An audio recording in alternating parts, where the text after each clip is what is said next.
programs democratic change as a transition. The professor who started this series is also in the room, John Grin. And we try to look at socioeconomic trends, digitalization, emancipation on the one side, and on the other side, real practices. Practices from citizens all over the world to renew, revitalize, or even reinvent democracy. And tonight we have a very special guest to inspire us all to think on how can we actually organize democracy in a better way. So it really does do what it's supposed to do. It combines the power of the people to solve real issues. And after that, we will have a dialogue with two very important people from the city makers movement. I would say they are really the thought leaders of the city makers movement, as we call it. Those people who really try from bottom up, from co-creating, co-governing within their cities and their governments to change the landscape of what we now consider to be democracy.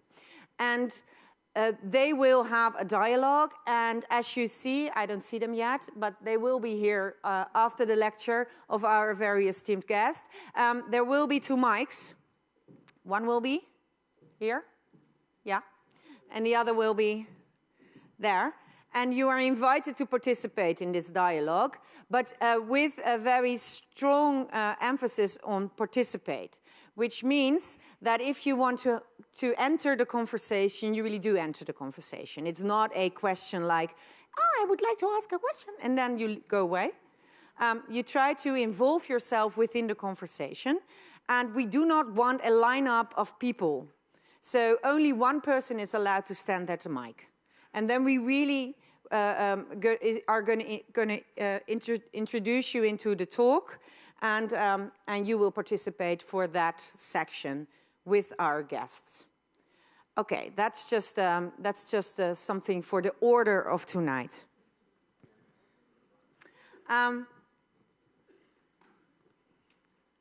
The person who's going to give the keynote is, I'm a bit humble and I'm really honored that he is on our stage. He is an internationally renowned political theorist, read many books of him, and am amazed about his thoughts and constantly his curiosity and his renewal of his own ideas. And actually the work he does with that in the real world.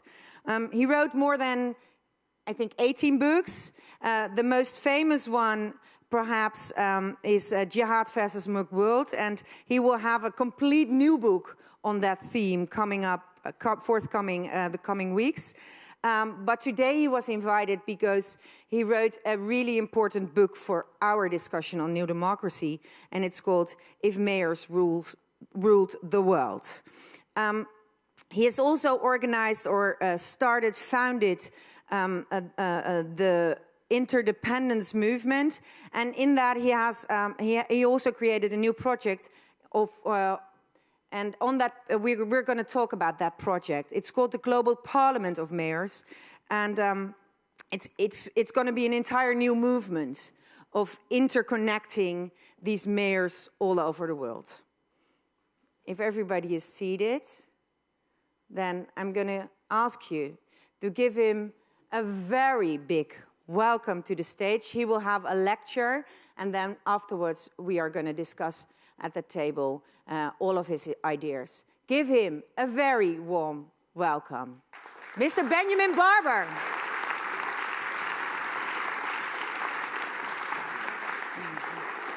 Three, I think, right? Right. There you go. Thank you so much. Thank you for being here. I hope I don't get dizzy turning. If I do, but I might stop turning. But I do want to try to be as democratic. I love this democratic circle that we stand in. This is the way democracy is supposed to work, with people sitting in a circle and talking together rather than one person talking at you. But of course, we're doing it two ways. You still have one person talking at you, but who has to rotate in order to talk at you, and that makes it a little more democratic, and we will have a chance all to talk together. I should say that this is not by any means my first time here, and in fact, we talked about the interdependence movement. 2 years ago, in September 12th, which is Interdependence Day, we held the Interdependence Celebration and Forum in Amsterdam, and in this space, with Mayor van Geysel from Eindhoven and many others from around the world, we had 2 days of wonderful activities. So this is not the first time that I've been in this space, and I very much appreciate that Pakhuis does a series of programs that are all about not engaging people, but really working with the citizens of this community and other communities on subjects of common concern. So tonight I will talk a little bit about some of the work I've been doing, about the thesis and the point of view that's in the book. I won't say too much about it. The book will be available afterwards. Excuse the commercial pitch, but it is downstairs if you want to hear more about that argument. But I will try to give a quick summary of what that argument is and then talk a little bit about the real world project that has come out of it that I'm very pleased to say will involve the Netherlands directly, because on September 10th to 12th, the inaugural first sitting of a new democratic global institution, a global parliament of mayors, will meet in The Hague under the G4 mayors, particularly Mayor van Aertsen, but also Mayor van Zanen of Utrecht, Mayor Abu Taleb of Rotterdam, and Mayor van der Laan of Amsterdam. So that will be happening here, and if some of you would like to come and be observers, there will be some tickets available, not to pay for, but just to reserve to come and observe what I think is going to be an extraordinary, innovative institution. And we'll talk a little bit more about it this evening. I'm also very, very glad to have some colleagues from the City Maker movement who are working both in theory and practice in Athens, in Bologna and Rome, and around the world on a bottom-up citizens' approach to democracy. And let me say, I'm going to talk about mayors and about city government, but let me start with a very simple premise that I think many of us here will share. Democracy is bottom-up, not top-down. Sovereignty and the social contract begin with citizens, begin with people who come together and agree to obey governments in return for a guarantee by governments that they will secure the life and liberty of their citizens. But we don't want to forget that in a time when Brussels seems to think that sovereignty comes from Brussels down, when national governments in Washington, in Paris and London seem to think to their citizens, they run things and citizens are the subjects of their attentions. The reality is there's only one sovereign in a democracy. It's the citizen. And the source of legitimate power, and thus of sovereignty, comes from citizens and is about citizens. And that is a fundamental reality that goes all the way back in the history of democracy. But it's much easier for those who get elected and for bureaucrats to think that somehow the power is with them. And you hear so many bureaucrats and politicians saying, what can we do for citizens? How can we help cities? How can we engage metropolises to do important work? Well, you know what? Citizens are engaged, and metropolises are doing important work, and cities are already involved. And maybe the real question can be, what can national states and what can Brussels do for citizens? Not what citizens can be done for by the state. But that's just a background beginning place that I think we'll have a chance to explore when our friends join me on stage from Athens and Bologna a little later this evening, and we can all talk about that. But let me just say a word or two about why I think we are in need of a governance revolution in 2016, because we know that national governments are rather dysfunctional. And once upon a time, if we made a list of dysfunctional governments, we would talk about a few rogue states and one or two African dictatorships that didn't work, and maybe North Korea. Nowadays, if you make a list of which states aren't working, Venezuela, Syria, Libya, Belgium, the United States of America, that for years has had a gridlocked Congress and the president's been unable to get any work done. You could come up with a list of several dozen states that in many ways are dysfunctional. And then think about what's happened in the crucial areas where we are challenged today. Climate change. The saddest phrase I know, despite the success of Paris, is COP21. The 21 is what makes it sad, because that means last December in Paris, when finally 184 nations did something, not enough, but something, that was the 21st year in which nations have been meeting to deal with ongoing climate change, ongoing carbonization, ongoing ocean acidification, doing exactly zero, year after year after year. So nation states are not just dysfunctional in many places where government's not working anymore. They are increasingly dysfunctional in dealing with the large crises of the 21st century. And it's not just climate change, though that's the most urgent.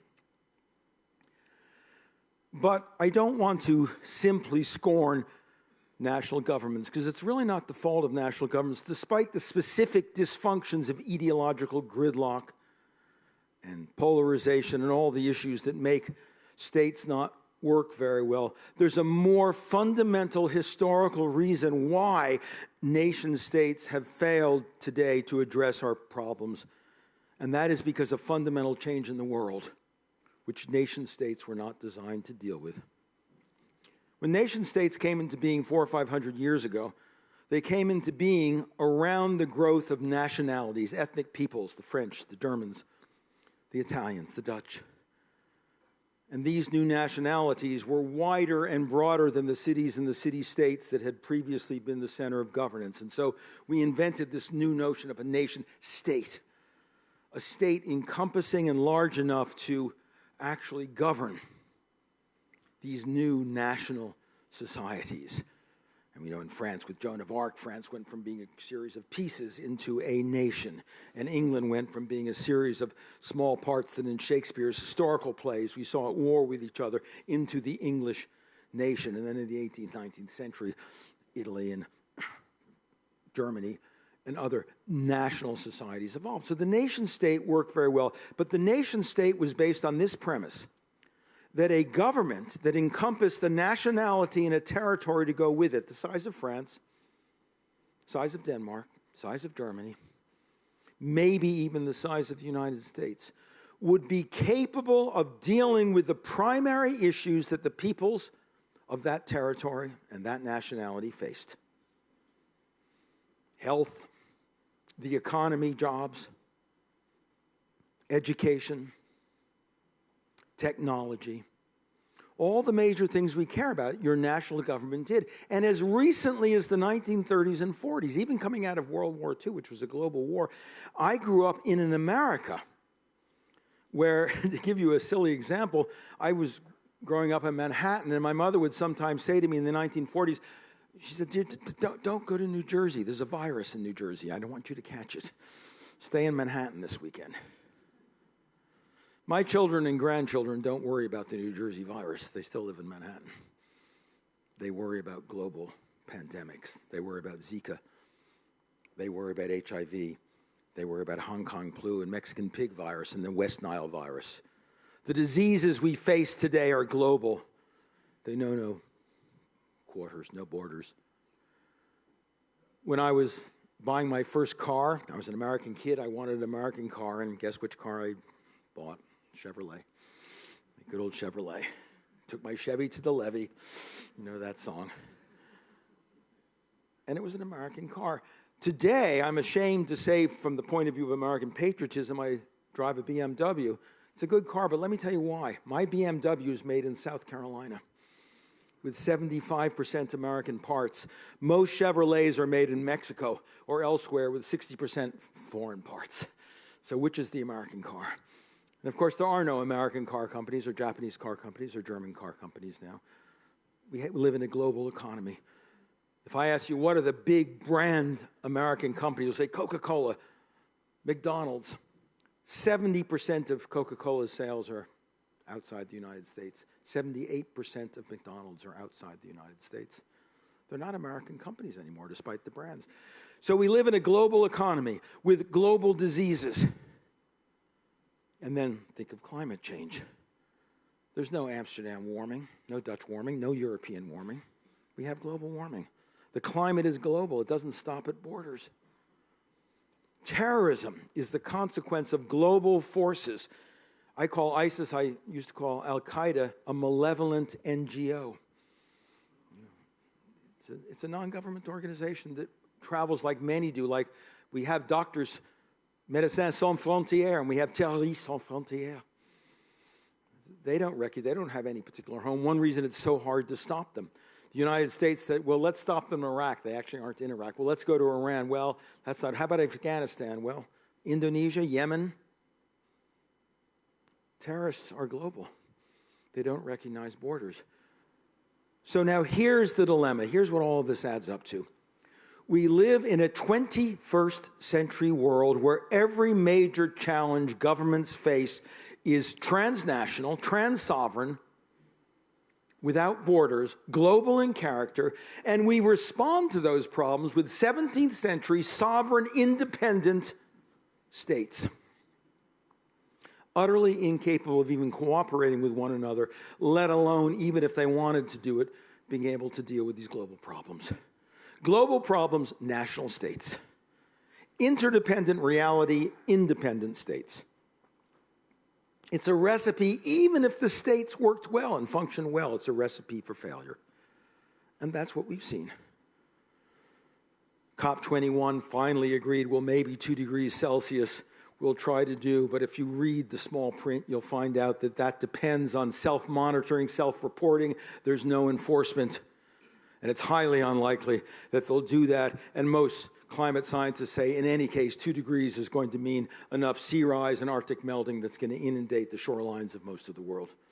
That's if we do what they accomplished, they thought, there. So we are failing in the major challenges we face because there is a fundamental dysfunction of government, a fundamental asymmetry between our governmental institutions designed for a world of national jurisdictions and separation in an interdependent global world. So that led me, and by the way, I come to cities late because when I was growing up as a political scientist, we studied nations and international relations and war and peace. We didn't study local government, how boring that was. But I came in search of political institutions that in the 21st century might be capable of dealing with global problems.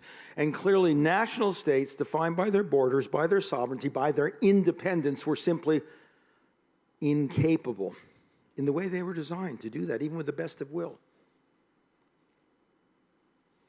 So that's the background dilemma.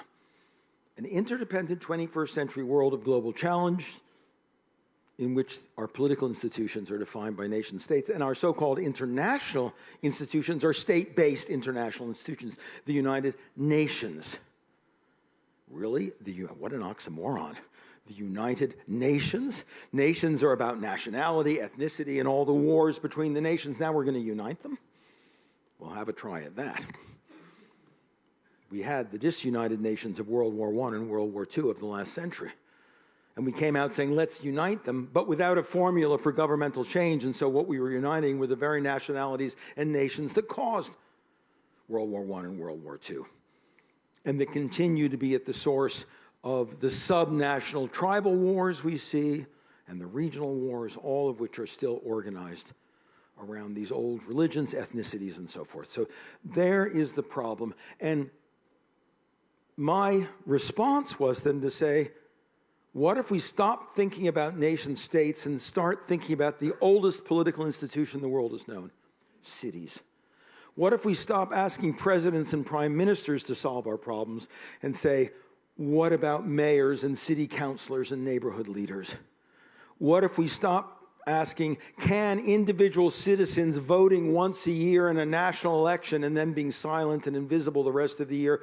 What if we talk about citizens as the denizens and residents of cities who are active in their educational and regional and neighborhood associations and are engaged in participatory budgeting and participatory zoning, who come to places like this and talk with one another and sit together?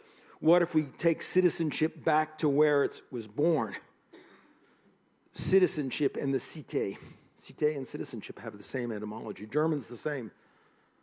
Bürgerschaft and der Burg, the city and the citizen. They go hand in hand.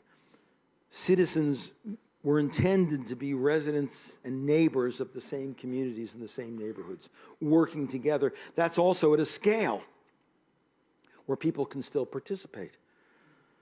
5, 10 million, Switzerland, Belgium, Holland, that's already big.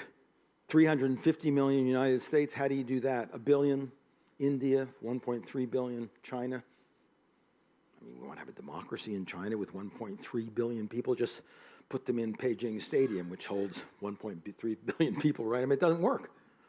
The scale is way too large. Cities are still on a scale, particularly if they have their neighborhoods. Even larger cities with their neighborhoods offer the possibility of ongoing engagement and participation. So what if we go not forward, but seemingly backwards? Go back to cities, which are the oldest human institution. Go back to the Urgemeinden, the original communities that really make us human. Think about what cities and communities are for us. Cities are our original community. If I say to friends in Holland or France, or you ask me where I come from, I might say the United States of America, but that would be kind of stupid. Where do you come from, Ben? I come from the United States of America. You know, that's a silly answer. But I say, I come from New York. And most people in Europe say, well, where? Manhattan. Where? The Upper West Side. Oh, okay. Your neighborhood. And if I ask you where you come from, you might say Europe, and you might say Holland, but you're far more likely to say Maastricht or Eindhoven, Den Haag, or Amsterdam.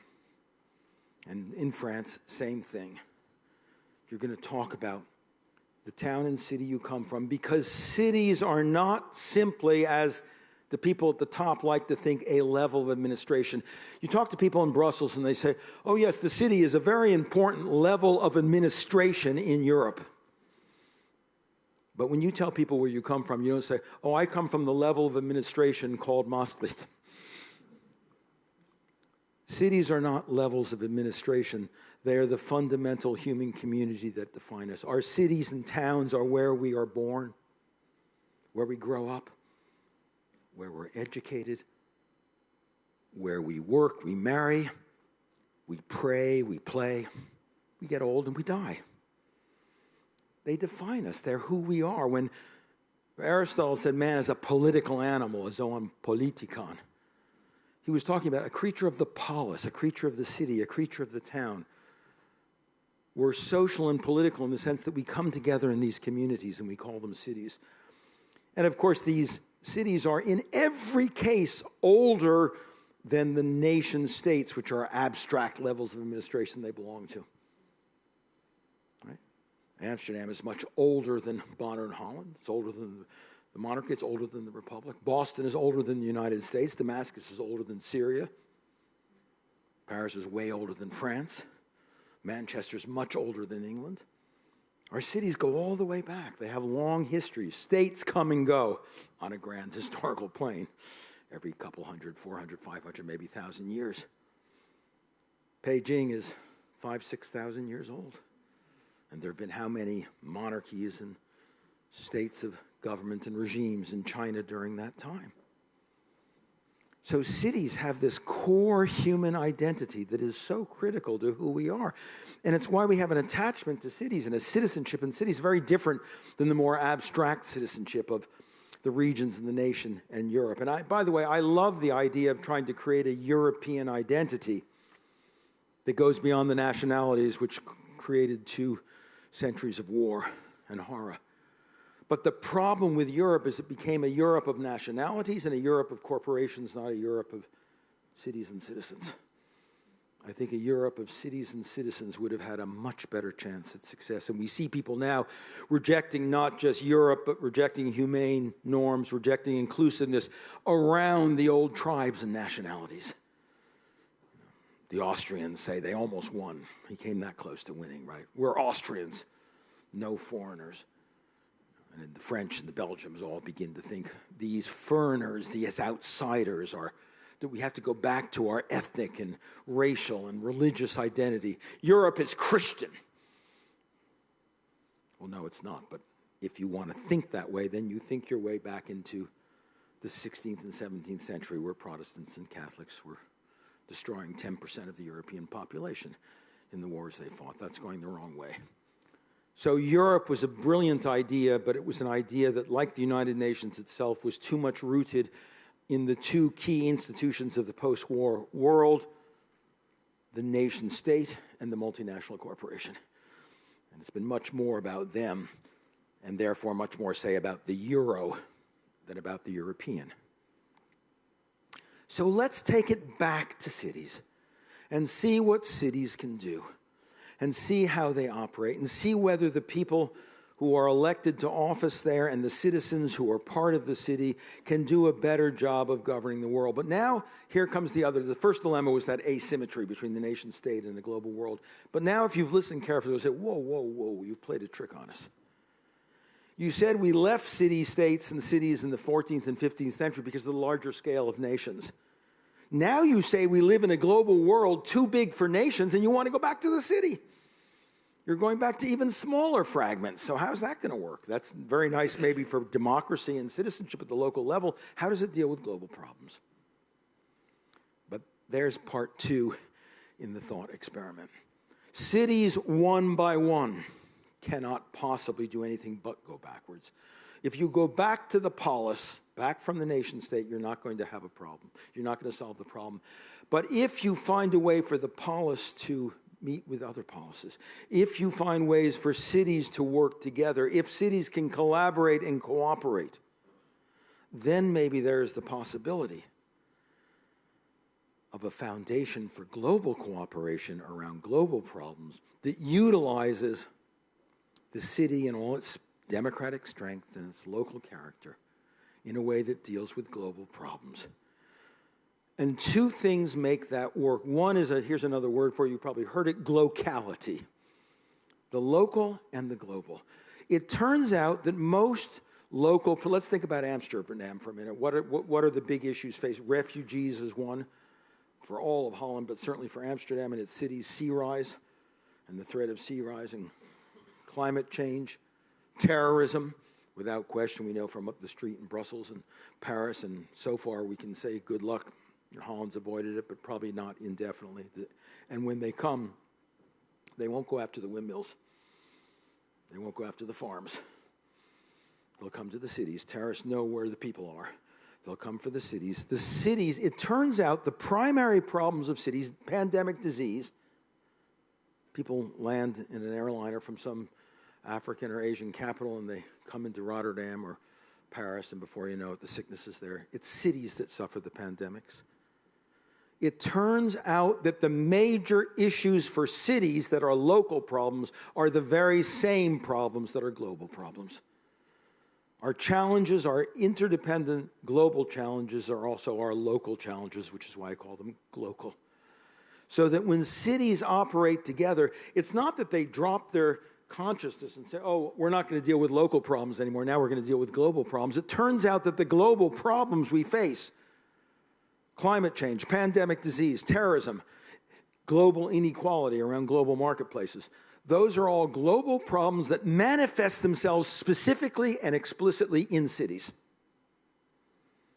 So it turns out that the agenda of cities, the mayor's agenda, the city council's agenda, the citizens' agenda, turns out to look very much like the global agenda. The odd man out here is the nation state.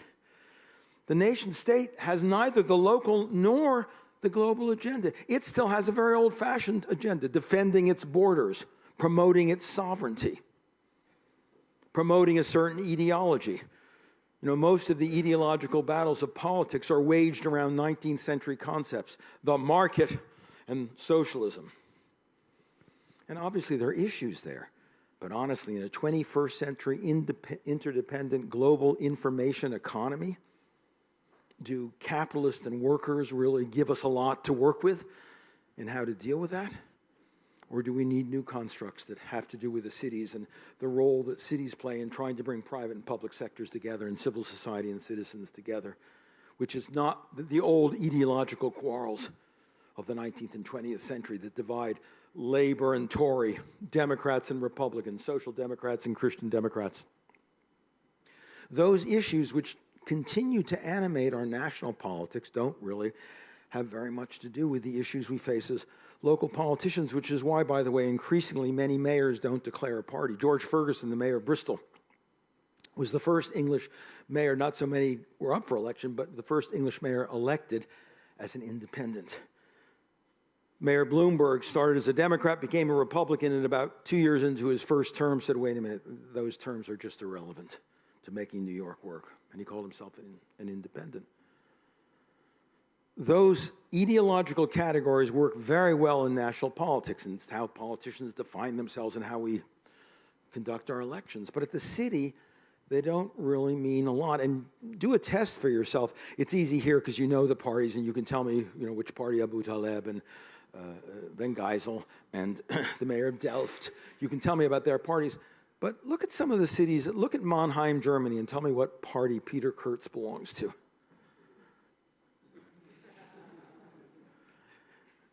Do it in America, Republican and Democrat. San Diego, the mayor of San Diego is this is California, they're all right. Yeah, thanks, but I gave you that, right? Exactly, but there's no way to really know that, because the fact is at the city level, those labels don't mean very much, and mayors increasingly abandon, because the ideology of national parties are not about what mayors have to do, which is to fix and solve problems and make cities work. And you know what? You get a Democratic mayor like de Blasio, good guy, he's a progressive, he would be a Labor Party guy here, a Social Democrat. He came into office and he said, damn it, Bloomberg let all those developers do their damage. Out with the developers, he said. And for a year, all he did was destroy the housing market. In the second year, he said, okay, how can I deal with these guys? I got to work with them. They're sons of bitches, but they're here. They're the ones who build the buildings. How can I get them to help me build affordable housing? And once he did that, he's actually doing a pretty good job now. But one of the things he's doing well is building affordable housing with, not against, the developers. And a businessman might come in and say, the damn public unions are bankrupting the city, to hell with them. That means to hell with the police, the firemen, the hospitals, the schools, and suddenly the mayor has nobody to work with. So a conservative mayor, it turns out, has to work with unions to make a city work. There is no city, ask any mayor of any party, there's no city that can work, because mayors and cities don't have all that much power. The power is all concentrated upstairs. They work by bringing together the parts of the city, civil society, private sector, public sector, and getting them to work together in the interests of the cities whose life they share and whose goods they share. So cities offer a kind of different politics than nation states do, and it's a politics of problem solving, of making things work, of pragmatism. Mayors are simply more pragmatic, whatever party they belong to, which makes cities function together more effectively.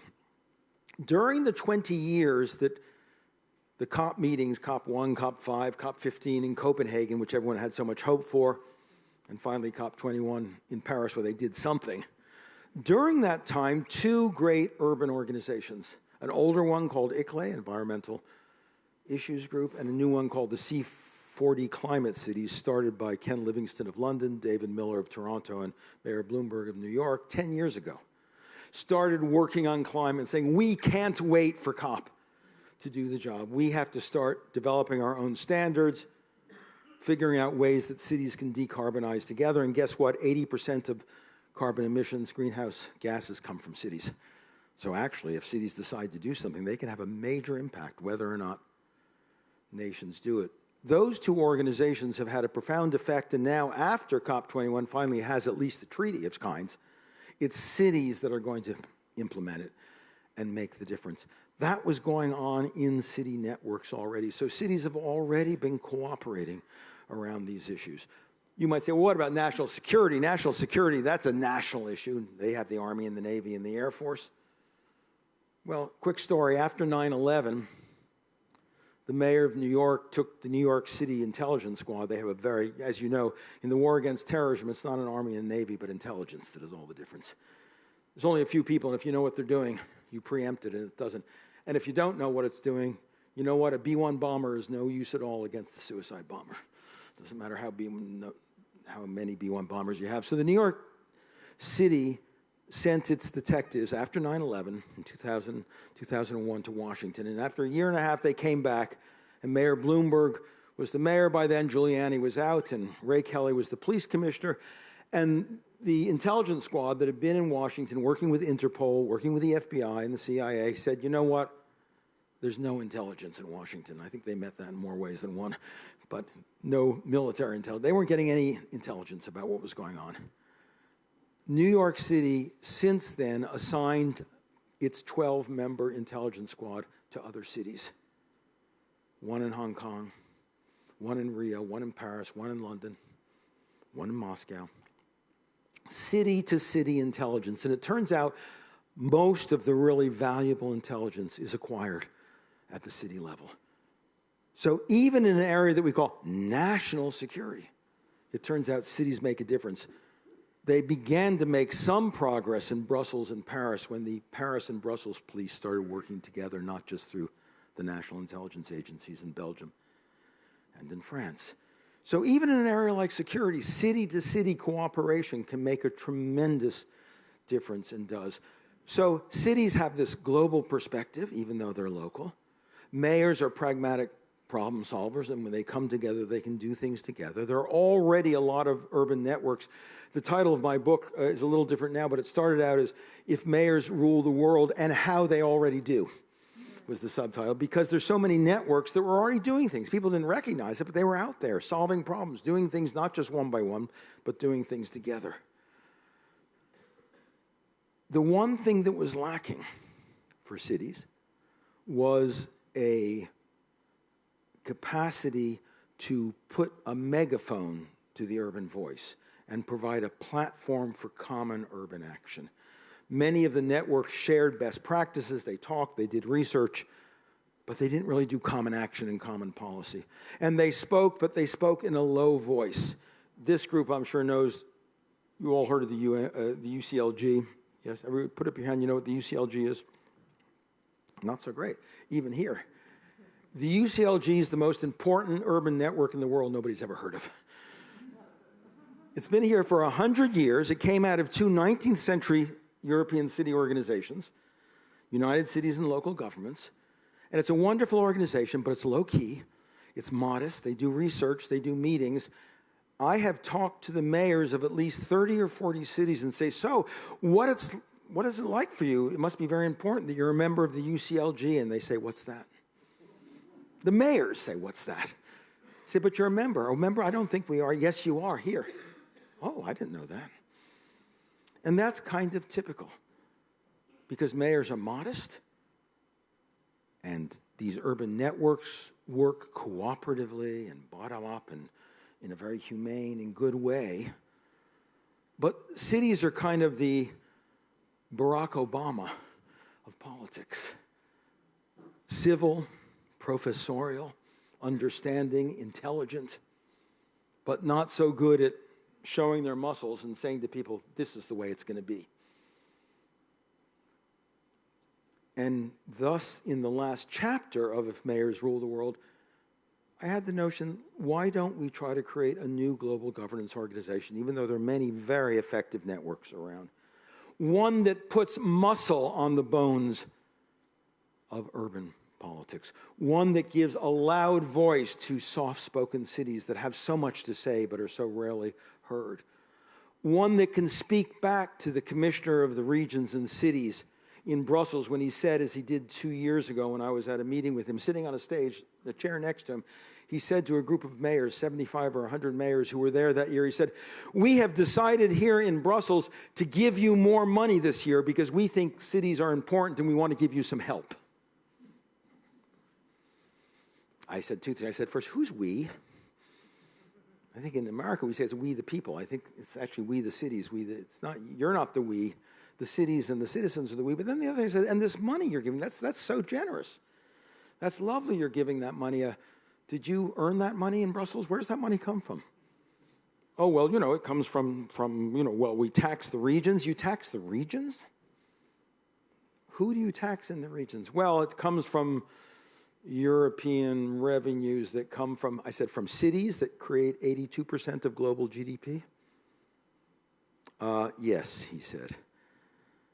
And then I said, I guess like a lawyer in a court, you know, closing the trap. Well, that's interesting. So what you are saying to the mayors is not that you are going to gift them some more money, but that you're going to give them back a little of the money which they gave to you and give to you regularly. And it turns out, by the way, this is true all over the world, cities, which make up 75% of the population in the West, 52% of the population in the world, 80%, I've already said, of the economy, 95% of universities, 98% of patents, almost all of cultural and educational institutions, they pay the world's bill. And yet they are like beggars when it comes to getting something back to take care of the problems that they increasingly are taking care of, not just their own problems, the problems states can't take care of. Angela Merkel said, we all know, and I admired her so much, she said, "Willkommen" to the refugees. But she then turned over thousands and thousands and thousands of refugees to various cities and said, who's paying for it? And, well, that's your problem. Find a way to do it. Cities increasingly are burdened with what in social science they call unfunded mandates. Here are things you should do, but we don't have the funds. Even though we took your funds and taxes, we're not going to pay for them. The governor, Kasich, who ran for the presidency of Ohio, said not so long ago, we need to repair the sewage infrastructure of the cities of Ohio, which have 19th century sewers. And that was a great idea. Every city, went the mandate, must replace its sewers. And mayors said, where do we pay for that? And the Ohio governor said, that's your problem, the unfunded mandate. So we are now, and I'm going to draw this together, I'm being slowly approached by our host who is about to push me off the stage, I think. I see that, and I want to stop so we can open this discussion up, quite rightly. But let me say that it is time for cities and citizens, and they're one and the same thing to me, cities and citizens, to talk with a louder voice and to talk about the reality of producing the wealth and the education and the patents and the culture that sustain the whole world, and not to have to beg for the resources to take on the increased responsibilities they have. Cities have not just a responsibility for their citizens and a responsibility to have enough jurisdictional autonomy and resources to do the job. They have a right. We are engaged with cities not simply in a governance revolution, but in a rights revolution. Cities and their citizens have a right to sustainability. If nations can't create sustainability, then they default on their sovereignty. As I said originally, the only reason we obey government is because it secures our life and liberty. And if governments cannot give us sustainability, literally, we will not exist in 100 years. So the issue then is in a global parliament of mayors, the first of which will meet September 10th to 12th, that cities must now speak in a louder voice with more muscle on their bones and with more capacity for common legislation and common policy. And when that happens, they won't replace states. States aren't going away. But they will provide a powerful complement and begin to contribute to the solution of global problems, and most importantly, give new hope to democracy, because this is my last word. Democracy, we know from young people and from refugees and people of color in many parts of the world, people just don't believe in anymore. We used to die for the right to govern ourselves. Now the people who have that right are throwing it away, saying it doesn't matter, it's not worth anything, it's not us anyway, it's big corporations, it's elites, it's the big banks, nobody cares. We need to renew democracy, and the only place where that will be renewed is bottom up, in the cities, in the make your own city movement, in movements that are about the empowerment of citizens, and the empowerment of cities is about the empowerment of cities. So I believe the new focus on cities can not only make it possible for us to survive, but can renew our belief and hope in democracy and bring young people and people of color and refugees back into the democratic consensus without which there can be no democracy. Thank you very much, and sorry for going long.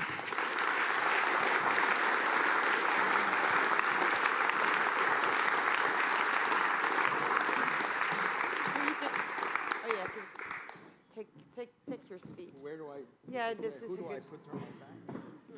Yeah, we'll see. That would be a very good mic to use then, right? Thank you so much for this beautiful lecture in emphasizing why cities and why your focus on mayors is so important for you. I mean, you really have, you really want to revitalize, well, reinvent democracy as we know it. In your lecture, you didn't talk yet about your new initiative, the Global Parliament of Mayors. You only said, I'm going to introduce a new global democratic institution. Can you tell us a little bit more? What is that institution going to do? Right, and let me say again, not because I'm very anxious to get I'm very anxious for our colleagues to join us here. So in the conversation, and there are two things. One, I have some handouts of one page on the Global Parliament of Mayors. There's a website, globalparliamentofmayors.org, and I also have copies of the book downstairs that have all the answers to the question of what the Global Parliament is. But let me do that. You don't have to do that. But I wanted to say, you're right, to say a few words about it.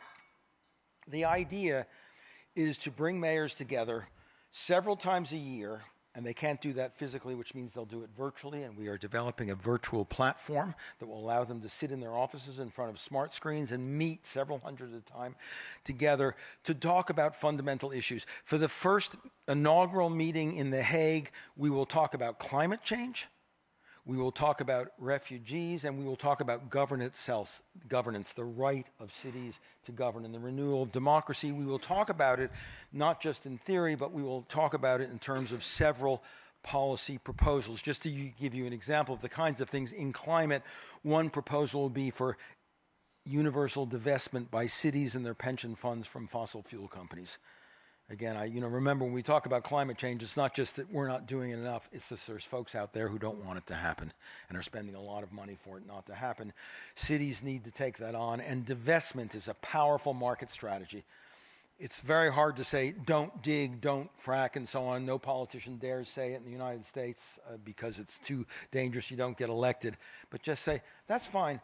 You do it all you want and make all the money you can, but we will divest our pension funds that represent something like $80 billion to $100 billion from fossil fuel industries. That will have a profound effect on your stocks. And we will support those companies. We'll move that money into renewable energy companies to give them a big boost. Use the market forces. We don't have to. My problem with Bernie Sanders, you're not going to overthrow the market. Wouldn't that be nice? It's not happening. Use the market, and this will be a way that cities' collective voice and collective power can do it. On refugees, one more example. So give the example. Let's follow it up. So there is a proposal then in the Parliament of Mayors, yes, to divest your pension and use your pension fund to divest in these fossil companies, and then you have a vote on it. And then if the vote is accepted, what happens? If the vote is accepted, here's what happens. This is not a top-down hierarchical organization, and no city can say, I will be a member of this organization and do whatever the majority wants. Because imagine that, you come back to your city and the city council or the citizens say that can't happen. So every city will have the right to opt in or not to a proposal. So the proposals will be majority proposals that a lot of people like, but cities will have the option of that will give them a sense of discretionary action. It will give them the right to go back to their cities. Some cities say the city council has to vote on this. Some say I want to do a referendum with my citizens to make sure they're behind me because I don't want to be thrown out because of this. So it's an opt-in, bottom-up policy, but we hope the fact that a majority does it and many people opt in will give it a moral power and a voice globally that will have a profound effect, because then national governments and state governments and provincial governments can start thinking about divestment. Universities can start thinking about divestment. A number of American universities have divested in fossil fuel. But for example, Harvard University, Drew Gilpin, has not. I find that a scandal. They have one of the biggest endowments in the world, and they are heavily invested in fossil fuels. So cities do it, a lot of other people do it. Just one quick, I'll just give you in another area, in the area of refugees, a number of cities, New York, Hamburg, and others are saying there are a lot of so-called illegal and undocumented refugees, no Schengen visa, no American visa. You can do what Donald Trump says he's going to do, throw them out, build a wall, keep them out. Or you can say, you know what, they're here, they're working, they're going to school, they're using the hospitals. Let's give them urban visas, whether or not they have national visas. Let's give them local, and they will have responsibilities under those visas and rights. And they will be treated with dignity and respect, but with expectations as well.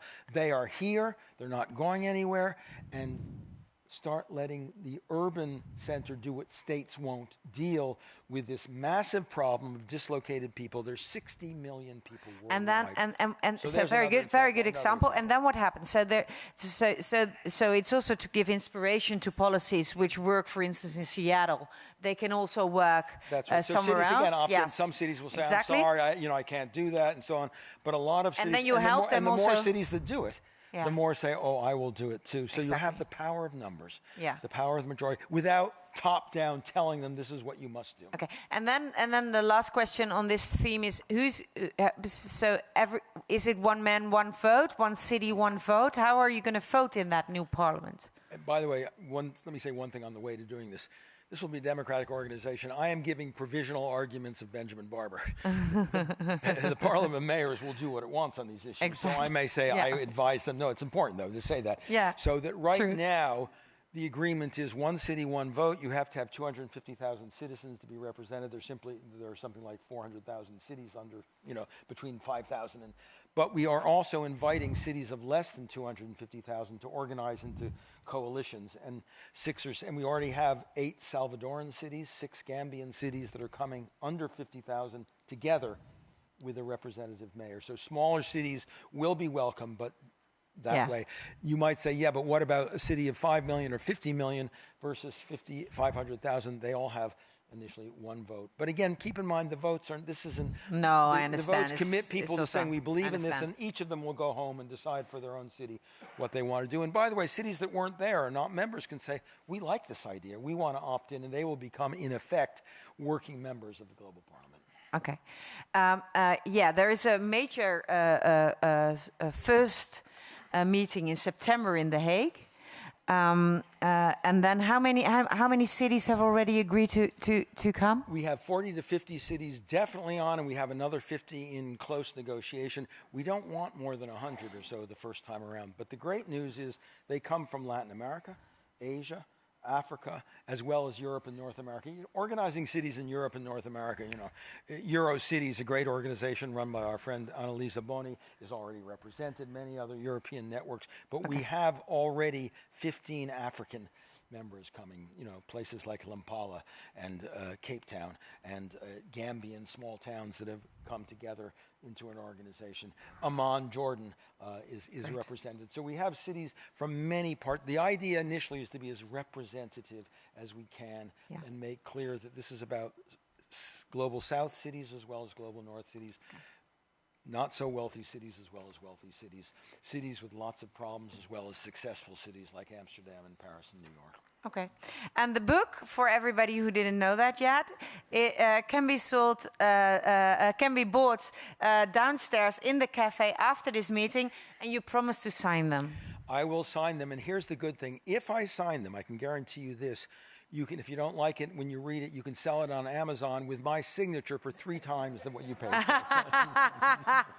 Oh, that's a good pitch, Mr. Barber. Okay, let me introduce the other very, very distinguished guests at this table. For those of you who have been here in the weekend and yesterday, we had a big summit, the City Makers Summit, and they were already present there and in the meetings there. And they stayed for a day because, of course, they couldn't resist the invitation of talking to Mr. Barber about this really important notion of reinventing democracy at the city level. The first person is I'm going to ask is from Rome, originally I think from Naples, but Rome, but he's also working a lot in Bologna. His name is Cristian Jaioni. He's the founder of the think tank Laboratory of the Governments of the Commons, LabGov in short. Pioneering man. He's also an associate professor of public law at the University of Rome. He's a fellow of Urban Law Center at Fordham University, also another visiting professor. He does all these things. He travels, I think, 100 days a year or something, all over the world to talk about this concept of trying to think of the governance of the commons. Can I just say one quick thing about you want Christian. To introduce him better? Well, yes, I do. One particular way. He is not just another visiting professor at Fordham Law School. Fordham Law School is the new home for the Global Parliament of Mayors in New York. I am also a fellow there. We are colleagues with our good friend, your colleagues. I'm sorry. Sheila Foster. But that's a particularly important connection. I just wanted to say we're so glad that you're part of that. Did you already meet before today? We did not. No, okay, that's good. Because otherwise everybody thinks, oh, those two know each other very well. No, but they meet here for the first time, historic. And then we're going to introduce a sort of mayor. She's the vice mayor of Athens. A very prominent member of the city maker movement. She's the vice mayor for civil society. Yesterday, on behalf of all of our city makers, she represented us at the ministerial meeting for ministers responsible for urban regions to talk about the Pact of Amsterdam. Give her a warm welcome. You're already sitting. Amalia Zeppel.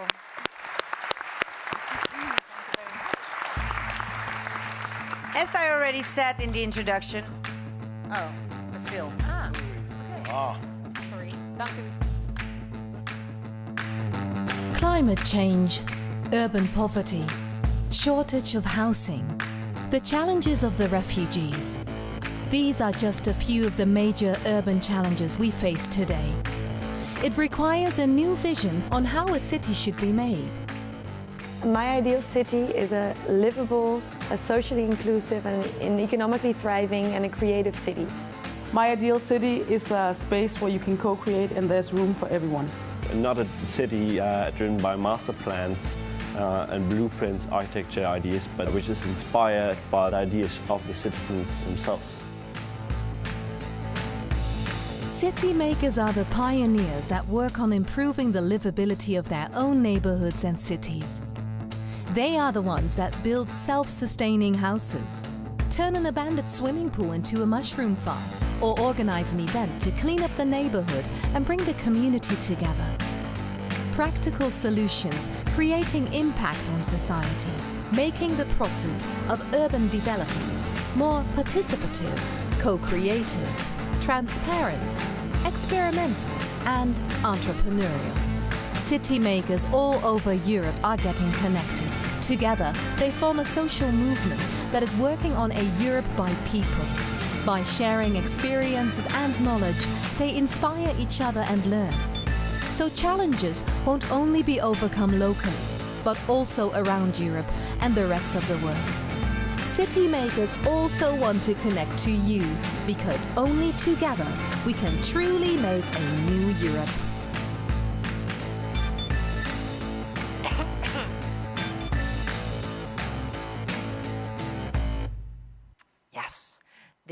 This film was shown yesterday to the ministers to explain to them what actually the concept of city makers entails. So you have met Mr. Barber before, right? Yeah, well, we've met shortly, yes, a year and a half ago, and you've met my mayor several times. Who's from the mayor of Athens is from Brooklyn, New York, you should know, in this interdependent world. But that is not the reason why you've met him. I know. Yeah. But it didn't hurt. Okay, but in the first page of your book, I think you dedicate your book to 10 or 15 mayors, and his name is there. That's correct. Right? Why did you dedicate your book to the mayor of Athens, among others? Well, two mayors with a vision. Okay. to mayors who, in a way, themselves take the city maker approach to the city, who look at the citizens as partisans and participants in what they do, and who say, like Mayor Vandelaan did yesterday in front of the ministers, he said, I am not the mayor of Amsterdam, I am one of many citizens, and Amsterdam is about its citizens. So, and Camillus is very much that way. All right. Actually, I was listening to the lecture of Mr. Barber, and if we would put a city maker where he says city, and if we would put sometimes city government where he says nation, we sometimes had the same debates. I mean, because we talk about the movement of city makers. Sometimes also from a need, because the city government, the mayors and their council, is not dealing with the issues we want them or citizens want them to deal with. Is that also a notion you got, or is it? What do you agree? I mean, this is something that. You know, the shift, there is something that Professor Barber said about local governments, cities not being just normal governments, regular governments. There's something about, there's a difference. Yeah, there is a huge difference. I mean, if I think about, you know, the history of Italian cities, then they came out of basically a pact of collaboration. Because all the forces on the ground, they decided that at some point that they should associate themselves and create a commons, the comune. In fact, in Italian, they are called comune, which is the word that is for commons. So they are completely different, and I agree with that. They are a form of first self-organization that evolved into a different institution that resembles quite closely the features of a national government, but it's not the same thing. Okay. It's an association of citizens. Actually, I prefer to say city inhabitants, but that's a long. Why? Well, because I think that you know, this whole thing about, you know, the migrants. It's like, you know, citizenship. What is the concept of citizenship? If it's something that is granted by the nation state, then, you know, the idea of the urban visas. It's more about what we say in Bologna is more about the city is of whoever wants to own it and wants to take care of it and wants to cultivate herself or himself within the city. So it's for all those urban populations that live and prosper and want to prosper in the city. Yes. By the way, I would agree very much with you, because right now, citizen is used prescriptively to exclude people. Yes. But I would like to see it used to simply describe city residents. And that's the idea of the urban visa, that everybody who is a resident is a citizen and deserves the rights and privileges and responsibilities. We have to hack the term. Yeah. Citizens is not given to you by an institution. It is a description of the fact that you are living in a city so we have to hack. We like hacking terms, so that's good. So that's the first thing you say. Okay, sometimes this institution evolved into something which resembles the nation state's governing institution, but it is actually something else. It is a collaboration of citizen inhabitants, or if we reframe the word citizens. Or a collaboration of all the 5 forces, you know, within the actual, you know, the urban realm, which I'm going to ask you to tell which these 5 forces are, but before you do that, for those who haven't had the pleasure of meeting you before or hearing you talk, can you first say 2 things? What is LabGov, and what do you mean with the commons? So LabGov is a research project that is helping several cities in Italy and abroad to bring in the urban areas the narrative, the design principles of the governance of the commons. It is co-directed by Professor Sheila Foster of Fordham and myself, and we are trying to basically transform the whole city into a commons by change the hierarchical structures that are within cities, transform the city into a collective ownership, and also, transform in some way public and private assets into collective assets, which doesn't mean that you take away public and private property. It's completely different. It's about the management scheme of these assets, and also to create a sustainable, model for cities that want to perceive themselves as commons. And what is a common? So the easiest way to describe the commons would be to say it's not public, it's not private, it's the commons. So it's something that it's neither nor. The idea is instead to talk about resources, shared resources, common goods, and the city could be conceived as a whole as a common good that are managed by the communities, managed by the city makers, by the city inhabitants, by the social innovators, by the urban farmers, this social class that is rising in urban areas, and they want to govern these assets with open, non-hierarchical governance structures. Yes, thanks. So it's not public, it's private. It's not private, it's the commons. A third way of talking. And it's a way to distribute power within the city. So it's a way to resolve some of the power asymmetries that are within the city. Yes. Can I ask Christian a question there? Because I just came from Delhi in India. And a rather cynical friend said, in the West, the commons means it belongs to everybody. In India, it means it belongs to nobody, in which case it's totally ignored and neglected. And you see along the streets in front of very wealthy neighborhoods. Doesn't the notion of the commons require an attitude on the part of citizens, not just that it belongs to, but the people who it belongs to have to feel that ownership. So you need not just to declare it is common, but to create a class of people and understanding that in which they feel a responsibility for what is theirs collectively. True. This is also the commons need a cultural paradigm shift. So that's why, for instance, all these public policies that we are trying to prototype in cities come out of experimentation. So they need to practice. We need to practice actually together. It's like scholars, practitioners, city inhabitants practice together, and they design new public policies out of this experimentation. And after this, you create also communication campaign, or for instance, we instituted the Fest of Civic Collaboration. One day, each year, in which the whole city takes care of itself and of herself, and in some way, everybody gets out of the private, sphere and enter the public sphere and commons by collaborating with other citizens, other fellow citizens, to take care of the city, cleaning streets or farming, but just in one day, like a critical mass to give also like the image of the power, how powerful it is for citizens to come together and work together for the city. Thank you. Amalia, you are actually a vice mayor, so you're actually, you can join the parliament of mayors. No, well, but yeah. But it would be too crowded, I think, if we had also vice mayors. No, you're probably not allowed. Thousands of you can cities. We can be together. We can observe. Amalia is invited. She is invited. You hear? Okay.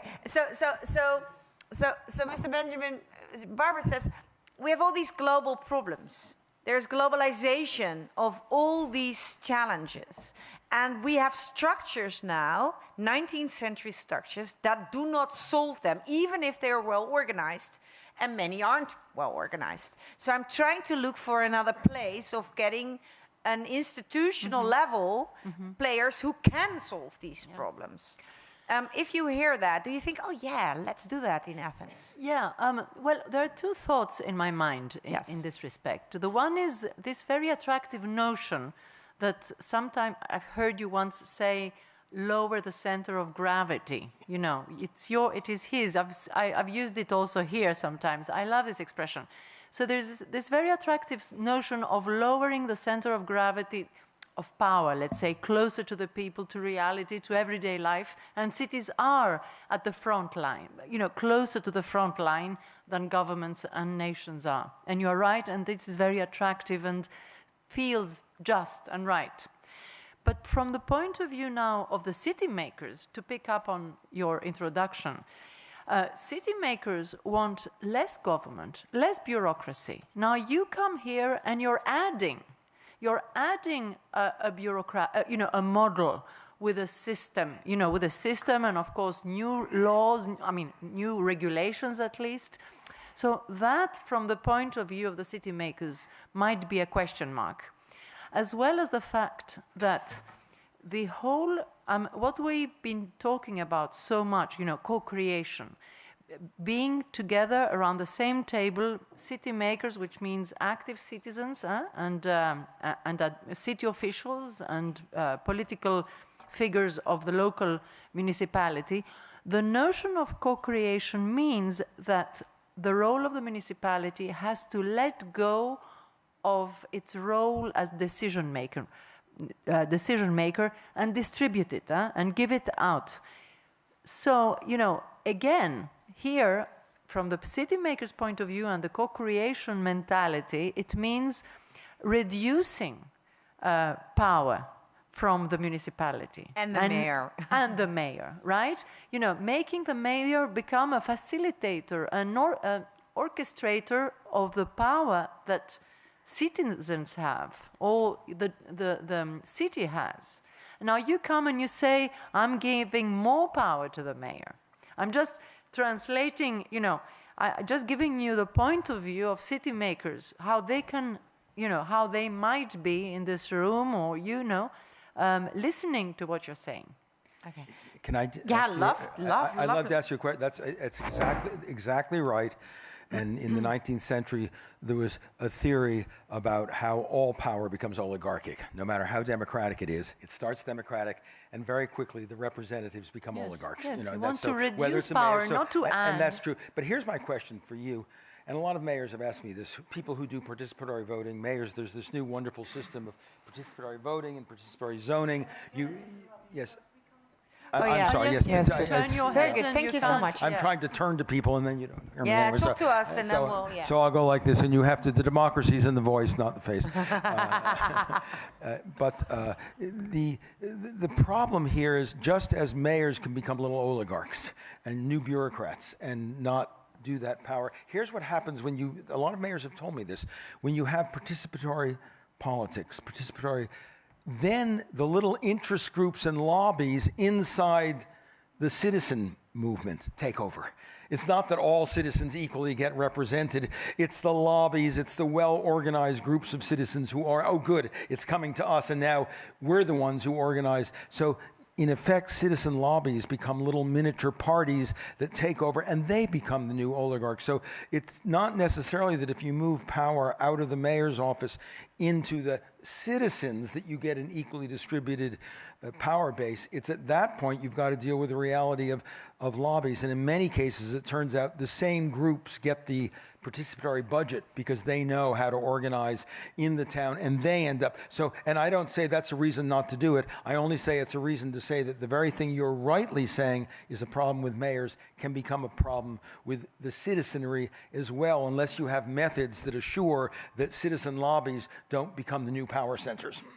That's right, but the skill of the mayor then is to kind of moderate this, right. This what is happening in the city.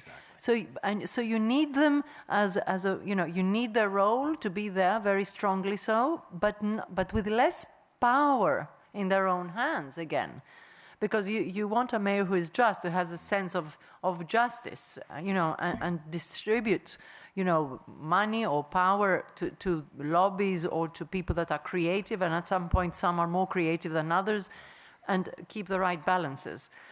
But you are adding bureaucracy. You are adding power to the hands of these mayors, from which we, the city makers in this case, want to, want to decrease. Are you doing that? Well, we have to talk a little bit about bureaucracy then, Bureaucracy is the people who don't go home at night. Citizens come out, they demonstrate, they organize, they do a craft, then they go home, and the next day they go to their jobs. Somebody has to be responsible for the ongoing delivery of services, the ongoing things that have been done. They are the bureaucracy, yes, and they can become oligarchs and they can misuse their power. But on the other hand, any government requires a systematic, unless you're talking about group anarchism in a classic sense, but otherwise you're going to have bureaucrats. You're very right. Oh, excuse me. Yes. Yeah. Mr. Iaiona, anarchy. I thought now we have to go to Mr. Iaiona. Back to the Italians, definitely. Respond to that. I mean, respond to that notion, because I mean, you actually used the phrase that every civil servant has to become a service designer. Right. You use that as one of the 5 most important skills or competences within your new idea or model of governance, right? So bureaucrats are not the ones who are going late at home writing the things, but they are service designers or community organizers. That's the new role of the civil servant, the bureaucracy, as you are calling it. Can you respond to Mr. Barber about his worries about? I don't see a tension there because you can reframe it. You know the. Thank you. You know, starting from the point that Professor Barber made about the design of national governments and government as itself. You know, I've been talking about the design of public institutions as, you know, moving away from the Leviathan state and then the Gargantua state towards a new form of state. But the idea is exactly this that Amalia was making. So the government and especially the local governments are going to be in the future more facilitators, or as Sheila Foster would say, enablers, enabling the collective action or the action of city makers. And so you need to have a bureaucracy that is not designed to apply laws and regulations anymore. You need more bureaucrats that are trained to make people work together. That's why I call them service designer, because service design is you know, how to make people work together, and it's used also by big corporations. So that's the point. How you make people collaborate, because if the city is a collaborative commons, then you need to have the skills to make people collaborate. And yeah, I mean, I have many other points, but but they do not make regulations anymore. So you were. Well, let me give you not as much. Yeah, as that's perhaps. right. But here's, and this is a great. I mean, you're talking about a tendency which I love. We need to counter the current oligarchic, top-down, bureaucratic, over-regulated state, and this is a great. One way is we to actually privatize. hope that your initiative will help that. One way is to privatize, which is the Donald Trump. Get rid of government. The other is democratize government, take it down, make it a co-creative effort of ordinary citizens, and that's great. But you still do have some issues. Take what's happened to voluntary fire departments in the United States. There was a time when every town under 500 or 1,000 people had a voluntary fire department. It was a great civic thing because it meant your neighbors, your house is on fire, your neighbors rush, they get the wagon, take the horses, or get the carriage and bring it out there and fight the fire. There was a time when farmers put up common walls, at the end of the day. They get together and there's a new farmhouse, a new barn going up. What happened there was the problem of scale. When you have a city of 10 or 20,000, there were too many fires, and if there's a voluntary fire department, it turns out the voluntary fire department is fighting a fire every 6 hours and they can't do their job. So at some point you professionalize it. Once you do that, you have a mini bureaucracy. Then you have regulations. You have the hiring and firing of people, and suddenly women aren't allowed to be firemen and so on, and all those things come with it. But there are some issues there of scale, and I'm talking a little about the same thing, that you can get a lot of people involved in creative activities, but they have jobs, they have families, and so on, and there also has to be a continuation. So a lot of it's not just about empowering citizens, but about getting the bureaucrats and government people to understand they're not about power, but about enabling and facilitation. And that, I think, is the thing you're talking about that is so valuable. It's not getting rid of the bureaucracy, it's transforming it and turning it into a service design, enabling organization. If I can just make one point about this, because it's the tyranny of the margin. To think of city makers as volunteers is to think of this movement as a movement that does not have an economic sustainability, which is not the case. We are not talking about volunteers. A new economy is getting out of this. But I think that the most important lesson that we need to learn from Professor Barber's book is that we need to really, make these two ideas of the city complementary. What I'm saying is that mayors do need to have more voice in the political arena at the global level. And we need to complete urban democracy as an urban collaborative democracy, because otherwise you are going to have these mayors that do not, in some way, are not accountable to their constituencies. So who do they represent then? So it's a way to make them, even their voice, even more stronger, and the global parliament of mayors even more stronger. So what I'm saying is that the first meeting of the global parliament of mayors, the first law that should be passed, I don't know how it's going to work, should be exactly about this, how we share this view about urban democracy, because you are familiar with all those studies of political theories, especially in urban affairs, that say that there is no such thing as urban democracy. No, that the critique, one of the main critiques, is about the fact that usually the city is run by either the public or the businesses. There is this theory about the elite theory or the regime model theory. So I'm citing studies that have been studied for a long time. So we really need to come up with a new model for urban democracy and to in some way reinforce the importance of the global parliament of mayors in the global arena. Well, Christian, one thing, and maybe you can help us think about that. Yes. As we talk about a platform for mayors which strengthens their ties and empowers them with respect to global governance, we are also thinking about a platform for civic communication among citizens, not just within towns, but between towns, which strengthens them in their relationship to the mayors. And we want to think equally about a platform that strengthens and enables the communication among citizens and their mayors, even as we think about strengthening the communication among citizens as they go. So maybe... Very interesting. Well, I heard about this wonderful tool that is called Sunatina. Yes, there we go. Well, explain what that is. Yeah, well, Sinathina is a platform. Sin Athena. Sin Athena. Together, right? It's actually, it comes from a proverb, an ancient Greek proverb that it translates, God helps those that help themselves. Exactly. Sin Athena. Sin is the prefix for with the goddess Athena, who's the goddess of Athens.